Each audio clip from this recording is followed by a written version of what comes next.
far more than we think, Making Sense of Spirituality by Angelo.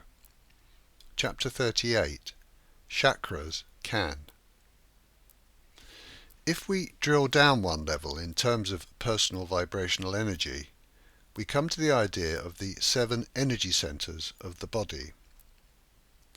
Chakra is a Sanskrit word that means wheel or vortex, and the 7 chakras are said to comprise an integrated energy system, with each one responsible for specific aspects of our well-being. The chakras are like hubs of concentrated life energy, located at points running in a line from the base of the spine to the top of the head. But the energies controlled by each chakra permeate throughout the physical body by way of meridians or rivers. This life energy is known as ki or chi in Chinese, prana in Sanskrit, and ki in Japanese. The chakra energy system forms the basis of holistic healing practices such as acupuncture, acupressure, reflexology, and Reiki. All of these practices in turn stem from a 5,000-year-old natural healing system called Ayurveda, which originated in the Vedic culture of India. Ayurveda is another Sanskrit word, and this one means life science. The guiding principles of Ayurveda make a great deal of sense and cover such things as meditation, diet, exercise, sleep, relationships, and work. It's thought that emotional and physical illnesses arise from disturbances to the energy system, and in particular from blockages or weaknesses in one or more of the chakras. One way of viewing this is to contrast the relative states of water when comparing a free-flowing stream to a stagnant pool. Health and vitality abound when energy flows freely, but illness arises when energy stagnates in our bodies. There are several alternative ways of addressing such blockages that can be incorporated into spiritual practice. But before we look at these, it's worth quickly summarizing the key aspects of each chakra. The root chakra is located at the base of the spine and controls flows of energy associated with basic survival, such as food, shelter, security, money, comfort, vitality, and sense of belonging. Moving upwards in sequence, we next have the sacral chakra, which is roughly 10 centimeters above the root chakra and behind the navel. The energies flowing through this hub cover sexuality, pleasure, relationships, and creativity. Next up is the solar plexus chakra, which, unsurprisingly, is situated behind the solar plexus, which is at the back of the stomach. This energy center includes self-esteem, personal power, self-confidence, passion for life, and ambition. Located in the chest area and in the middle of the line of chakras is the heart chakra. This is the center for love and covers all points on the spectrum of spirit, including gratitude, forgiveness, and compassion. Energy flowing through the heart chakra represents unconditional love and acceptance of self, as well as the emotions of our personal relationships.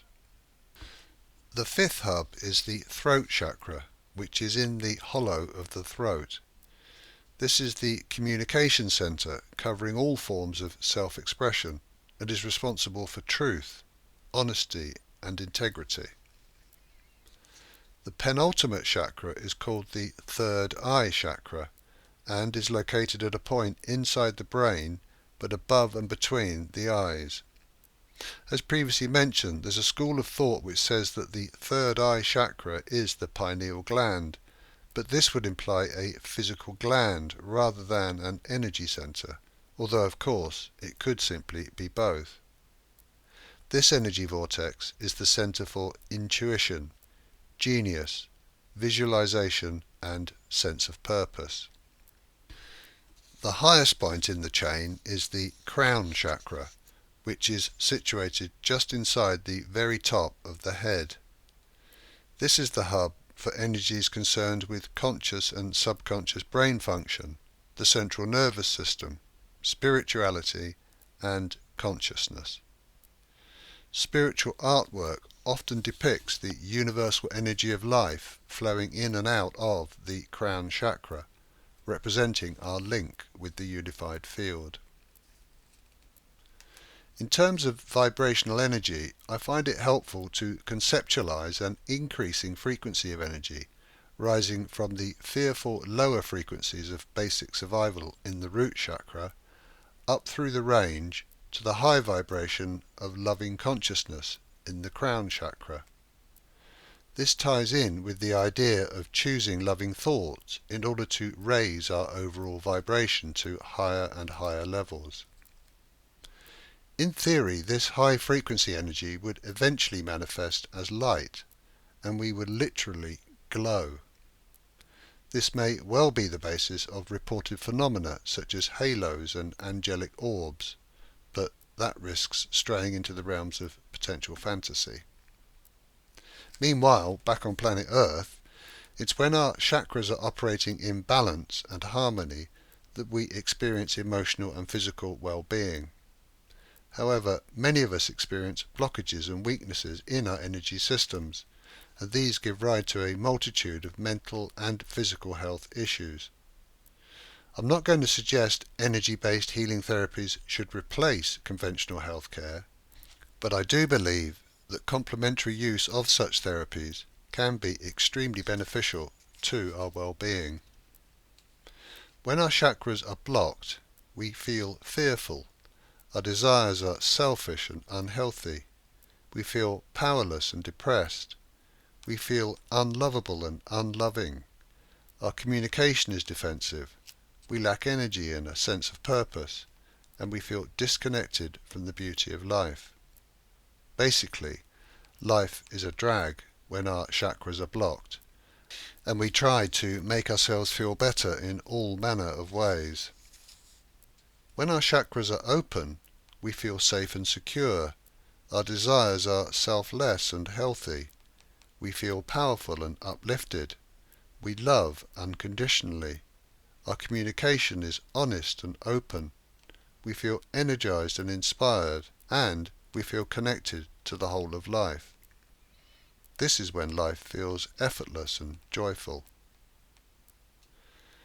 It's tempting to dismiss chakras as being imaginary and unproven, but for me, they make sense of the various energy-based healing therapies, and also, importantly, they fit neatly into the idea of moving from lower to higher vibrations, or from fear to love, or ego to spirit. Practices widely believed to be beneficial to our chakras include affirmations, chakra music, yoga, tai chi, qigong, crystals, emotional freedom techniques, and neuro-linguistic programming, as well as meditation. There are countless books and other resources available covering all of these practices. There are also simple tests that can help us identify which chakras we should focus on. Each of us will have our own preferences and routines, but I do believe spiritual practice that is cognizant of our energy systems will prove beneficial to our well-being and growth.